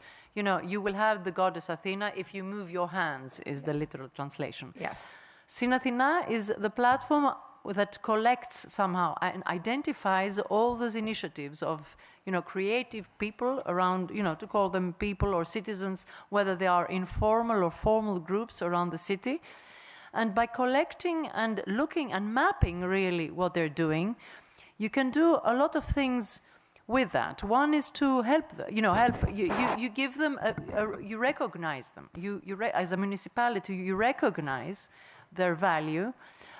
We also try to connect them between them, if they are thematically connected, or to connect them to sponsors, donators, or even services of the municipality. So we empower those activities without funding them, so that they retain, their independency, really, because they are creative and they want to do their thing their own way. And then we have, and then some of them that have particular impact in the city, but have also the possibility to change and upgrade the municipality itself. I mean, it is a very, by looking at what people do for their city, you can actually update your, usually your outdated infrastructure, which is a condition of municipalities that will always be a little bit behind the rapid complexity of problems arising, and to whom, the citizens are more responsive. Okay, so this is what the Sinathina is trying to do. And through that process, we see what Christian was saying, the role of the municipality as an enabler, an orchestrator of this dynamism out there. You have to let it exist, kind of feed it. Yes. And actually, I mean, what you were saying, please, Christian and Amalia, respond to that, because you named this as an example, right, of how you map in your city your own city makers. But Mr. Barber was saying, actually, we should learn from each other internationally, right? I mean, the entire idea of this parliament of things, I would say, but parliament of mayors. Yes, of course. Internet of things. No, there's now a parliament of things. But the parliament of mayors is that they are actually, I mean, you say, they are the logical structure for democracy. They are ancient structures, and they actually do earn the income we need to solve problems, and they face the problems. So they are a very logical place for this, and they have to work together. And now he said, why don't we create also a parallel structure where city makers do the same? That was his yeah. Well, when cities map and look at what they're doing, and they can see which priorities are in the surface, because it is through what citizens do for the city that you can draw, let's say, a sense of priority of citizens for the city. And then you can compare, then cities can come together and compare the different priorities. Okay. Which is also something we were thinking of doing with the City Makers site, which is really an archive of incredible, examples of what people do. And you can, again, thematically, kind of enrich each theme, and so that people, online can see, what similar things they do and what kind of solutions they bring to the city. Mr. Barber, yeah. Maybe you want to say something else, but let me ask to respond to the notion that Mr. Jajone, also speaking for himself, because these mayors will decide upon themselves how the parliament will function, but he also has a suggestion for a first rule or regulation or idea, and that is that they talk about the quality of their own democracy. Within their city. Would you respond to that? I mean, do you agree? Would that be a good idea? I think it is an excellent idea, and I mentioned climate and refugees, but the third topic democracy, governance. is going to be governance. Yeah. And part of that, I think, is Christian's suggestion, is that it not just be about the legitimacy of mayors ruling and working together, but it be about their own legitimacy and the legitimacy of city governance itself. And by the way, here in Strong Democracy, a book I wrote 30 years ago talking about these things, I had a suggestion that I think is great for this city, this movement you're talking about, and it's the notion of sortition. In ancient Athens, they chose many judgeships and so on by sortition, which is to say from a random choice among citizens, the notion being any citizen was good enough to be a representative. And instead of big elections with parties and so on, you chose them. They even chose their generals that way in the early days. Pericles was chosen as a general by random sortition and so forth. So the idea of sortition, some view that one way to keep the honesty of the mayoral level and the transparency is to have at least some offices that are chosen by sortition. One idea I had, I don't know if I'll persuade the mayors of this, is that every delegation include the mayor and an expert and a citizen chosen by sortition who will represent the voice of citizens, and they will be chosen from maybe jury pools which have already been vetted for criminality and so forth to make sure you have, but will allow a citizen to play a role randomly selected alongside a mayor, manifesting the spirit of the citizen, which is any citizen as good as another. So, well, after after writing the regulation on urban commons, that could be one of the things that are discussed by the GPM. Now I'm in a stage of handing over, a sort of new design of the internal structure and of the institutional ecosystem that the city of Bologna wants to, work on in the future, in the next 5 years. And one of the things that is part of, it's like center pillar of this new institutional ecosystem, conceived as a loosely coupled system, as they call it, is this Office for Civic Imagination, in which we are going to have not only the bureaucrats that are going to be reconceived and retrained as service designers, but we're going to have scholars from the University of Bologna, but also from other universities, practitioners, and social innovators, city makers that are going to be selected if I succeed by sortition, because that's the way that will be, like a sort of citizen jury of the 21st century. But it's not going to be a jury, it's going to be a pool, an equipe of people that are going to work in a city to enable this kind of, but it's going to be a bridging institution between the city and what we call the co-city, the collaborative city. Nice. Petition.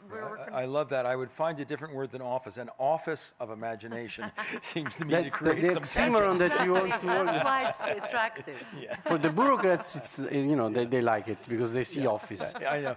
The citizens see civic imagination and office, they really like it. It depends on which infects the other. Right. Strike the right balance is always difficult. Yes. So I said the revitalization of the democracy is, you said it is necessary. He agrees with that. Huh? And it has to be joined together. On the one hand, these mayors are dealing with these major global challenges. And on the other hand, they have to do that together in a different way than in the 20th century, in the 21st century way. Can I say another thing about why it is important to have this global parliament of mayors? It's the first time, or maybe the second time in the history of humankind, that economy is so much working at the global and local level. Think about the sharing economy.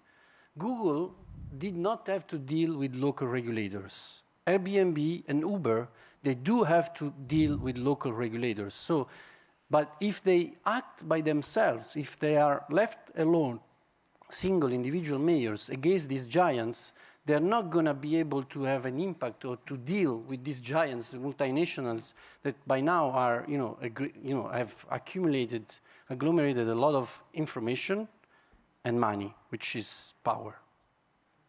Yes. Can I ask another question to both of you? Because again, one of my questions that comes out of a socioeconomic concern is, in the United States of America, about half of Americans eligible to vote. The half who don't vote are those who most need the vote. They're poor, they're jobless, they're immigrants, they're people of color, they're poor women with children and so forth. They don't vote. I am sure if we did a socioeconomic study of the people who were involved in co-creating the city, who we saw in that wonderful film, Very good point.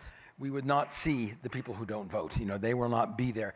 How can we assure that you don't have the same socioeconomic divisions in the co-created bottom-up city that you have in the electorate? Very good question. Very relevant question. Well, I made the point about inequalities and the fact that 100 times. There's no diversity, and that I'm running now an evaluation process on the regulation to understand if this empirical observation that I got from the implementation of the regulation is true, which is that the pacts of collaboration were signed mostly by a certain social class. So I think you're right. This is important. So sortition or other forms of the so-called deliberative democracy could be ways to update local democracies. Yeah. That's why he's saying you don't want to talk about volunteers with these city makers, these people who just from an enthusiastic point of view start doing things. We're talking about a different way of involving all kinds of peoples, right? What do you want to add? Yeah, no. In Athens, we saw that although the activities of city makers were increasing, the voting turnout was decreasing. And again, from personal, at least, observation, those that were very active citizens in their neighborhoods did not go to vote, which was a little bit an act of like open disillusionment towards the political structure. There's no point in voting for who, and same system will reproduce the same problems. I want to see change now here, so I'll do it. It's as if they were taking the power in their hands. But the trouble is, in the United States of America, that elects Donald Trump, for example. Exactly. The good people stay home because the system's full of crap. Of course. And the ones who don't elect Donald Trump. So one can interpret it in very different ways, but what makes it very important is to be able to look at what people do for the city, because this is a voice, it is a voting voice in some way. Okay. And I would love to see it. I would love the co-creators to be told, voting is one small part of being a co-creative citizen. Vote, but don't just stop there. Do lots of other things and don't think that your voting is terribly important, but don't stop voting in the name of a protest, because that simply allows those who do vote to determine the public outcomes of where real power as it currently exists is going to be used. Yes, of course. And I think that by giving them, by helping those city makers, create their stuff around the city, then they maybe, and it's a question mark, they will start realizing the importance of the political, role. Once they don't have that, when, maybe another government will not support them anymore. Amalia, we're just, the idea of if mayors would rule the world was, as you already said, a thought experiment. Huh? It started with that. Because of your frustration with, not solving the problems we face. And actually, a lot of initiatives you talk about in Athens are from the same frustration, right? The problems aren't solved. Migrants, and need. Yeah, it's come out of a need. What you're talking about has come out of need, like what they do has come out of need. It's not like a sport. Innovation not seen as a sport. What we were saying at the other session the other day, it's not. We're not imitating. What Americans are doing. It is something that is happening genuinely because no other model is. No model is working. The current model of the city is not working. Differently. Yes. And people are doing and inventing new ways of dealing and new processes, because what they have up to now has not. Is not bringing results. No. And I think that your idea a little bit also comes out of, the way you described it today, that, the nations are dysfunctional. So let's think of another thing. No, and I think they are very much parallel and complementary movements. Yes. I'm saying global governance doesn't work in power cities. You're saying, but in another way, cities don't work in power citizens, because that will then, and if we do both of those things, we have a true transformation. Exactly. But then how do you choose the cities that are committed to, to collaborating with their citizens? Well, they choose themselves, because we can't make anybody come. And the good news is mayors are so busy, they're so preoccupied, they're in so many conferences and networks. The only ones who show an interest are people who believe that the world is in trouble and government is in trouble, and their cities have a responsibility to play. So the good news is, by definition, those who come are committed. That doesn't mean that their own cities work terribly well. That doesn't mean that they don't need your transformation as well. It does mean that most mayors who are coming care deeply about democracy. They may be looking up, not down. And in a sense, I'm looking up and saying, help fix the problems upwards. And you're looking down and say, Mr. Mayor, Miss Mayor, look down. Because there are problems there too. And we need to look both ways to make it work. Should be complementary. And size of cities, you have metropolitan cities like Paris and New York, and then you have cities which are like Zwijger, which I went the other day to. I loved it. Zwijger is not allowed to join because only in a collaboration with others. Small is too small. But we also have cities like Rio and Mexico City and Chongqing, between 25 and 40 million people, larger than most of the nations on Earth. So medium size. So you have, can you have all types of cities, all types of mayors? We will see. We're going to try, because we think we need the representation. And by the way, what's interesting, here's an interesting empirical fact that urbanists will tell you. It's not about the size of the city. It's, do they have neighborhoods? Are cities federalized? New York has 8 million people, but it's got 5 boroughs, 41 districts, and hundreds of neighborhoods. That works pretty well. There are new Chinese cities of 10 million or 5 million that have no neighborhoods, vertical buildings built in the last 10 years. They have no neighborhoods, and you've got simply 10 million or 5 million people living together anonymously. That doesn't work. 500 people living anonymously in high-rises doesn't work. You can have 10 million who are in neighborhoods and districts with a history and a culture and a federalized city system, and that can work better. So it depends a lot also on not just size. And also mayors that are elected differently, like in Holland, in the Netherlands, they are appointed by the king, right? And in Greece, we elect them. No, really. Really. No, different ways. It's really true. But they are officially appointed by the king, but they just have to sign you apply for a job. Apply for the job, and then there is a commission from the city council, and then the king the end says yes. Yes, no, I know, but I mean different. Yeah, what I was course. saying is different ways of being elected and being, England has mostly appointed mayors. They're beginning now to move. Yeah. France has a system where the mayoralty is a step in the political career, and as part of your party thing, Chirac becomes mayor of Paris, or Hollande becomes mayor of a southern town before becoming prime. So you're right. There are many different ways of doing that. What's interesting is, despite different manners of governing and different ways of electing mayors, they end up with the same issues, the same problems, and in many cases the same attitudes, because they're dealing with the same problems. Yeah, because that is so great of your new institution.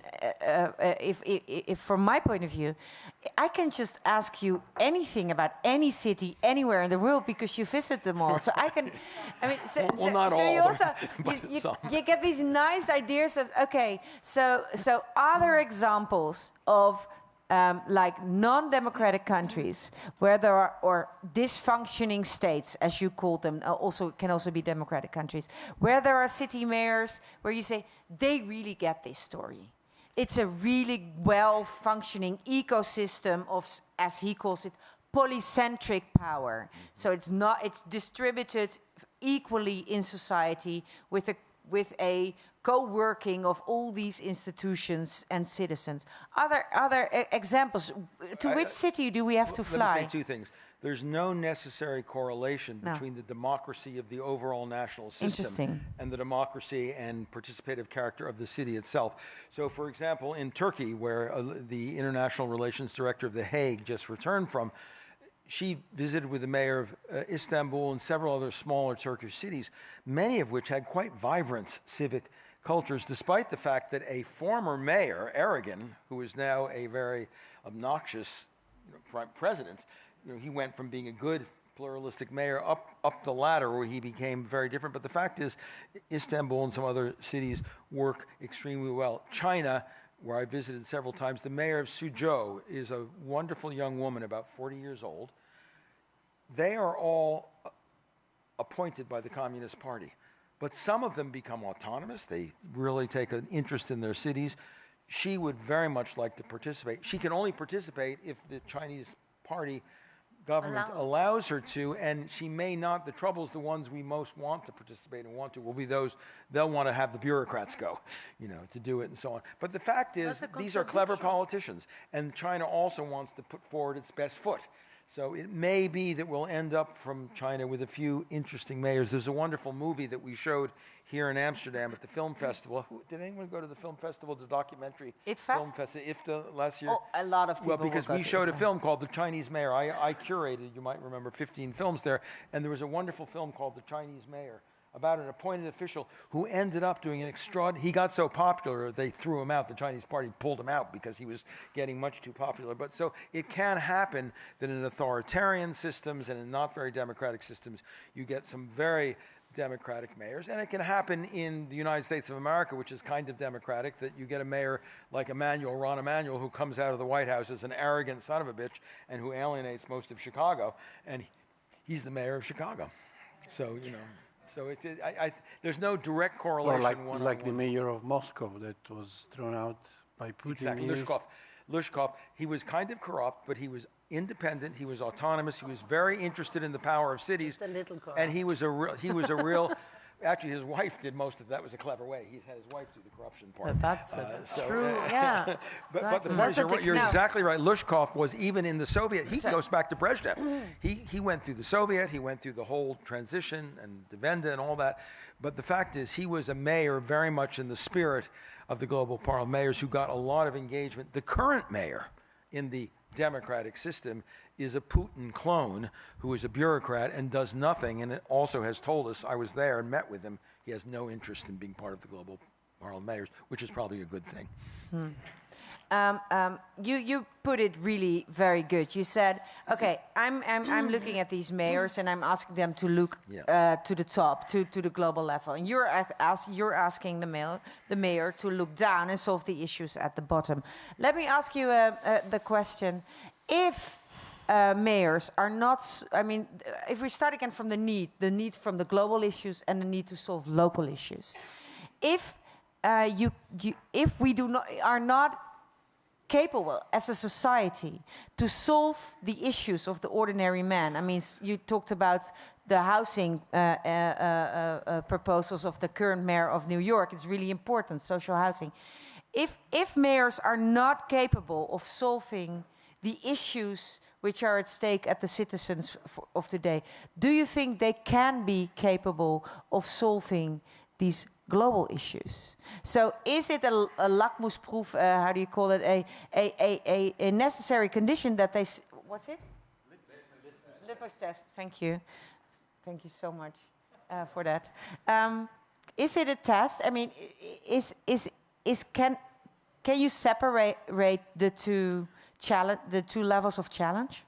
One of the great strengths of democracy, and there's a book called The Wisdom of Crowds, which talks about it, is that when you pool individual citizens and when you pool mayors, you get a collective intelligence that's different than any one. I think if you have a good global parliament of mayors, you can have some mayors a little less democratic, a little less talented, a little less this, and their collective voice together becomes very efficient, even while one by one they might not. That's one of the great strengths, I think, of, that's what happens when, I mean, you know, as a teacher, I spent a long time as a university teacher, and we did what all teachers do. You ask a question, and then you wait about 2 seconds for an answer. Oh, they're not going to answer. And then you start answering the question yourself. And if you wait for 10 seconds or 20 seconds or maybe a full minute, you find that your students not only answer, but that have really good answers when you begin to listen to people and so on. So part of the collective voice, whether it's the collective voice of citizens or the collective voice of mayors, is that when they're together, their voice is much more powerful, much more wise than even the wise ones, one by one. Very good. That is the logic of a parliament of these mayors. Yes, collective wisdom. And it's the same, of course, for our summits of the city makers. Yes. If you put minds together, you can win. Oh! Good. Sorry. Good.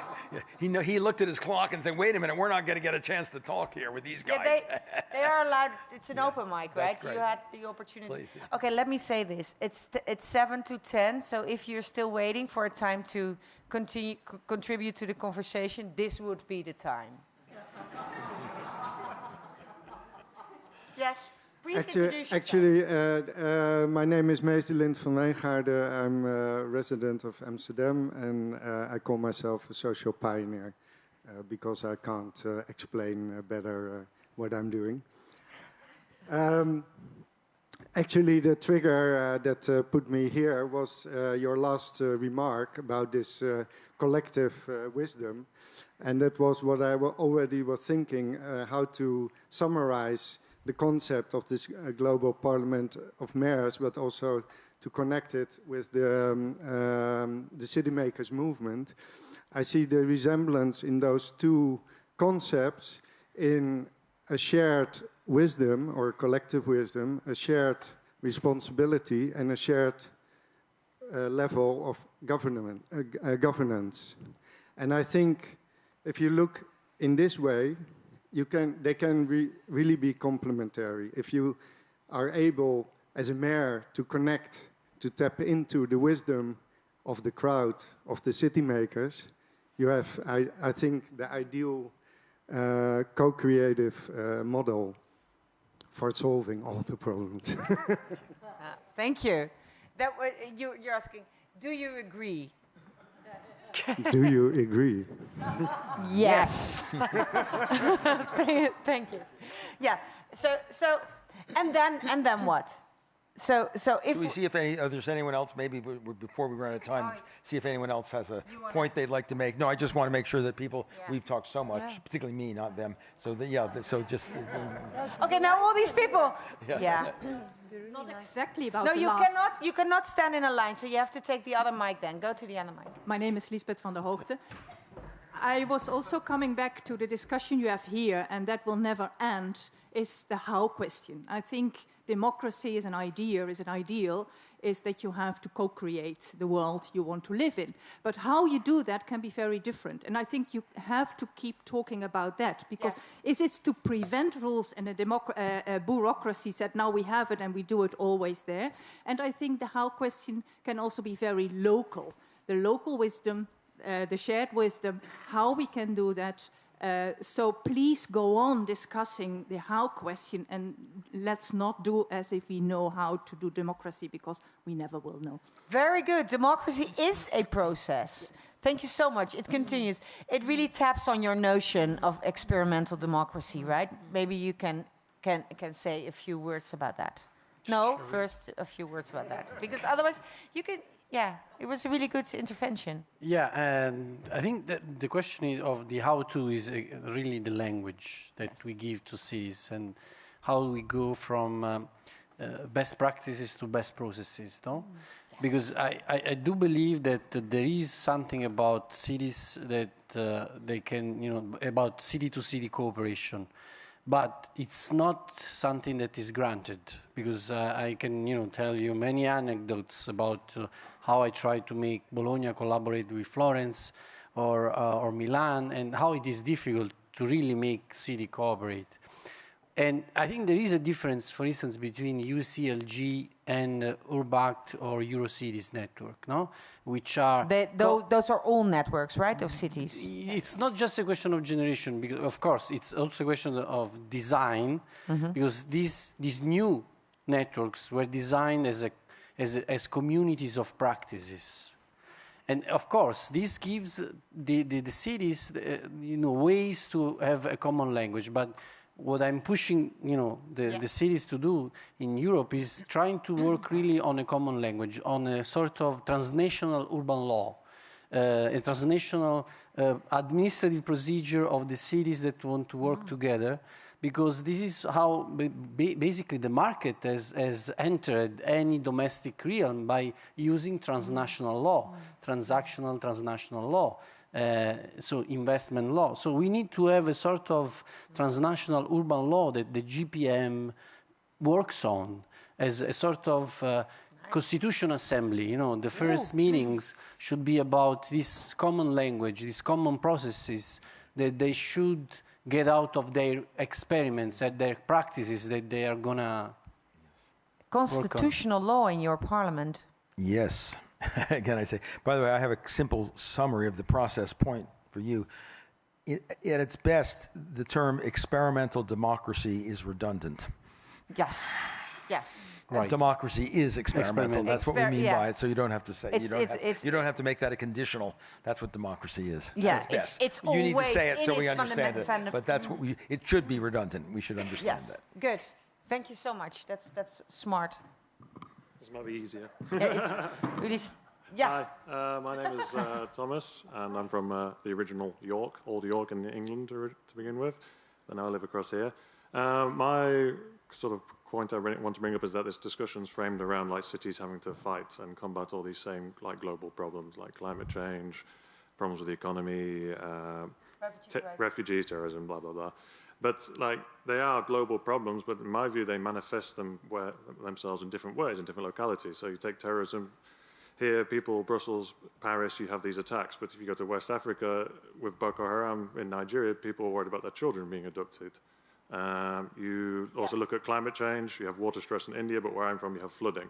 So to me, it seems too simplistic to say, right, climate change is a problem which all cities face, because climate change is these different ways. So you can't have one blueprint to solve it. So nations have been trying to do this, and it hasn't happened. Cities are trying, you say, try to do the same, but to me, it's approaching the problem in the same way, but just on a different scale. Very good. So do you look for new city blueprints, Mr. Barber? That's actually the question. And the answer is? Now I can say no. Yes. And let me just say in one word why. You're completely right.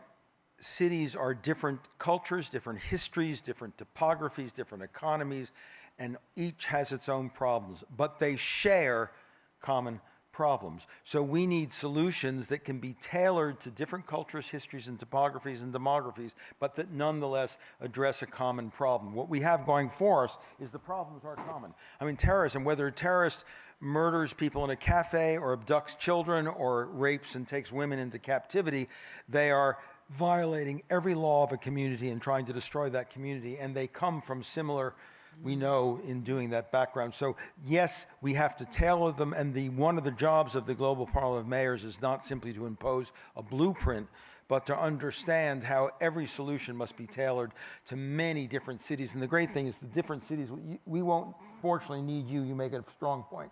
The cities will do that for us.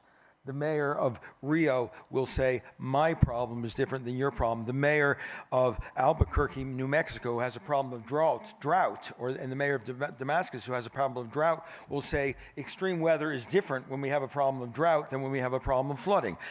But they're both the result of extreme weather, which is the result of climate change. So it's same and it's different. And the goal of the parliament, if it works right, is to adjudicate exactly and to negotiate that tension. Cool. Can I follow up or yeah, not? one small follow-up. So, I mean, like, for example, I see what you're saying there. So there's often these common problems. And, for example, you could say cities which are struggling with sea level rise get together and come up with a solution. But these cities which might be dealing with sea level rise, for example, on the coast, they're not necessarily the cause of their own problems because it's all cities which are contributing to that. So how do you make sure that all cities contribute to a problem which is only affecting some? Yes. Well, again, Justin, we haven't got time. That's a great, topic for another 3-hour evening. But the simple answer is that common problems have different solutions in different places, and obviously you have to take into account exactly those kinds of differences, because underlying severe weather, ocean rise, ocean acidification, and the assault on planetary boundaries more generally is the carbon economy. Of course. So and all of us contribute to that, cities and states alike, so that cities together have to answer this question: how to deal with our drought, our ocean rise, the reef in Australia disappearing, the barrier reef, the coral barrier reef, just what can we together do in different ways to deal with that? That is it's a complex and difficult question, but if they weren't complex, difficult questions, we wouldn't need government. Exactly, then we would have solved them. So you say the fundamental problem, the decarbonization of the economy, that would be a task that's right. for any mayor. Okay, I'm gonna keep it there. Thanks. And just to say, I mean, the good thing is you are asking the questions that our mayors ask. You're on the way to being a mayor, because this is the way a mayor is going to talk. Of which city do you want to be a mayor? Amsterdam. Amsterdam? Okay. Yeah. Well, kind of have a problem with election. Yeah. Yes. Yeah. Hi. My name is Arthur Hinch. I'm a citizen of Freiburg, actually in Germany, but I study European Studies at the University of Leiden. And being a European Studies student, I really enjoy the idea of cities cooperating in Europe, changing the paradigm of talking about cooperation between nation states and going to a new paradigm of talking about cooperation between cities. And I really enjoyed a very inspirational talk about we need this global parliament of mayors, and I really see this as the perfect opportunity for a relatively high-profile organization that brings together mayors in a very high-profile manner. But what I was wondering about in your talk, there was very little talk about the existing structures that are already in place in the field of global local governance. Such as? Such as UCLG, for instance. And you mentioned it very briefly, and then you ask around who in this room knows about UCLG. You did. I did, but very few other people did, as a matter of fact. Yes. And I feel like, as I mentioned that in this discussion, there was very little talk about these kind of organizations. Yes.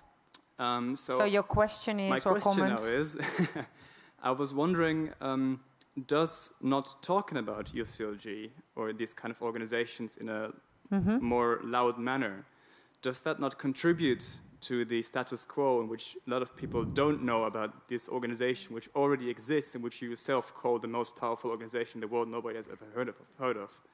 Okay. So in my second 2 hours, I'm going to discuss, I mean, there's only so much you can do. I did mention them. I asked, and I made my point, which is that they're very, and I said over and over again, we're building on their infrastructure. But what is different, and they are there, and our colleagues here know they're there, and most mayors know something about them, is that they do not put muscle on the bones of urban power. They do not take seriously citizen power. They do not have a megaphone amplified voice that is making a difference. They do great work. We rest on their shoulders, but we wanted to go to the next stage because of the work we've done. In my book, I have 2 chapters on them. In a new book called Cool Cities, about the role of cities in climate change, I discuss them at great length. So you're right, we have to talk about them, we have to build on them, but in about 30 minutes or so, there's only so much to be done. And by the time I was through describing them, my time would be up and you wouldn't know about the GPM, you know, the Global Parliament. Yes. Good. Thanks for clarifying that and your chance to clarify that. Yes. Hey, I'll try to make it brief. Okay. So I think we've portrayed a very optimistic, sorry, my name is Rowan Arundel, I'm at the University of Amsterdam. And I think we've portrayed a very optimistic view of how cities can approach certain problems, and I see there's a pragmatic solution at the city level for many issues. But I would raise the issue of, maybe an issue of our time, of inequality, for example. Yeah.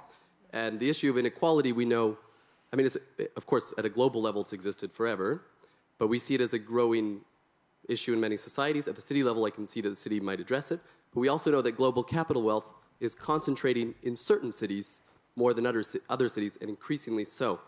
So if this is the case, then how do you deal with the fundamental element of the redistribution across cities rather than tinkering with pragmatic issues within cities? Could we use this for all 3 of us to give a brief? Because I know both of you are deeply concerned with questions of inequality, and maybe we can use this as a final round and hear from all of us a little bit, rather than just have me give still another answer. Well, he was directing it to you. I know, but I mean, I know, but go ahead.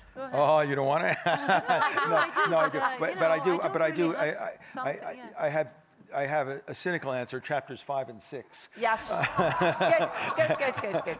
But the short answer is this. The worst problem cities face, and this includes many of them, is dealing with the consequences of problems they don't create. Yes. And the global economy and global inequality are problems that are not directly created by cities, although you're completely right to say some cities are wealthy, others not. Some big companies are in some cities and not. But that is one of the biggest problems. But what's interesting is that cities have found all kinds of ways of dealing with inequality, from the informal economy to the squat economy that takes housing that isn't being properly used to the sharing, and makes it sharing, to the sharing economy, through education, through housing policy. There are many ways that cities can deal with inequalities that they did not make, in addition to dealing with the companies that happen to be headquartered there. That's also about collective voice, because cities that have a lot can also, we have never had the kind of north-south transfer we need for the north and the developed world to pay the cost of carbonization and CO2 and ocean rise. We're responsible for it. We're asking the south and the developing world to pay for it. That can be a city-to-city, not just a state-to-state exchange with wealth. So you're right, it's a complicated problem, but cities can also deal with it, even if not always directly. Nice answer. Last, do you want to add? No, I will forget for one moment that I'm trying to involve the migrants into the construction of a collaborative economy district in the outskirts of Bologna. That's right. And I would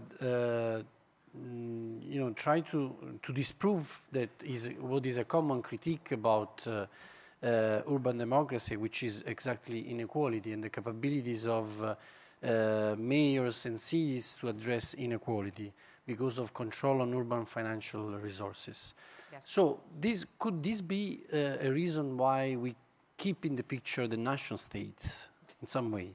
That in some way they are, because I don't think that we can get rid of them in the short term, but we could ask them to to join the efforts of cities in order to face inequality through, universal services. We're going to continue for another 3 minutes of max. Okay. So don't walk away because you think this is going to be a lengthy another 2 hours. No.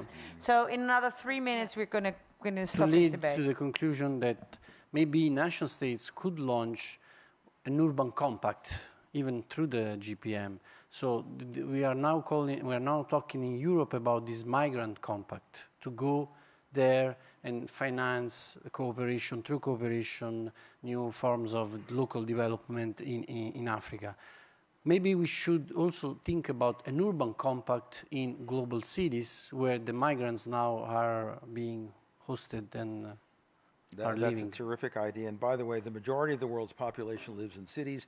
In Europe, it's 75%, which means the democratic majority in the West is already in cities. And I've never understood how in cities there are all these good things happening at the national level where the same majority is there. Nonetheless, all these reactionary forces and so on still seem to be there. So we need cities to make states take seriously their democratic responsibilities. And that's one great way to do it.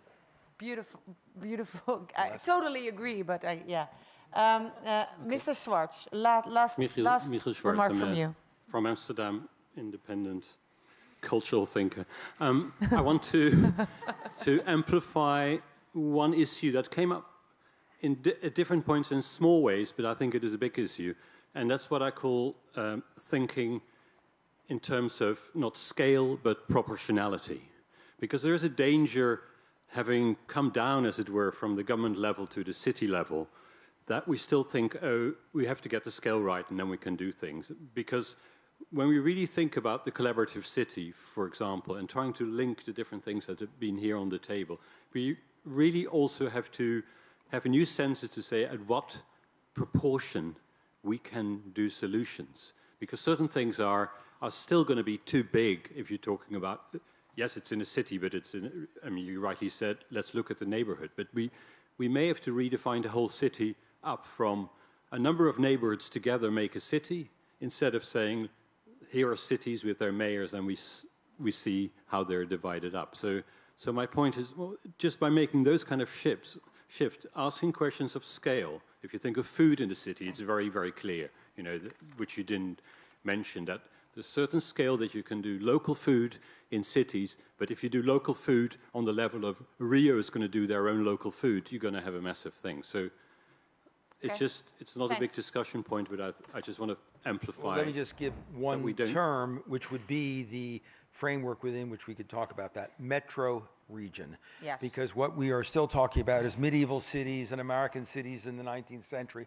And the reality today is economically and demographically and culturally, we're talking about metro regions that encompass city, suburb, exurb, and surrounding water table, agricultural countryside. And that creates an entity, when you talk about it, that you're capable of dealing with a lot of the problems. Sure, but what matters is that at what scale you can give the social qualities that matter to citizens. Yes. So that's something that we have to learn. And Thank you. Yeah, and even the metropole region, Amsterdam, is not giving me beautiful rice. I have to go to Italy for that. Yes, it's not growing in this metropolitan region. Thank you for that remark. Just a thought for these beautiful minds. Thank you so much, Christian, Amalia, Mr. Benjamin Barber, for this beautiful talk. Thank you, audience, for all your attention.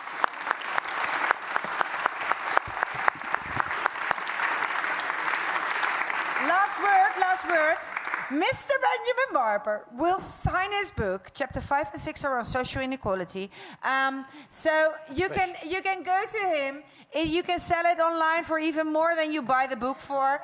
And he's going to sign it in the cafe, to say the last commercial part. And there is a next program. He wants on Thursdays there is a lecture on finance and the city. And on Monday it's connecting community through urban design. Hope to see you there. Bye-bye.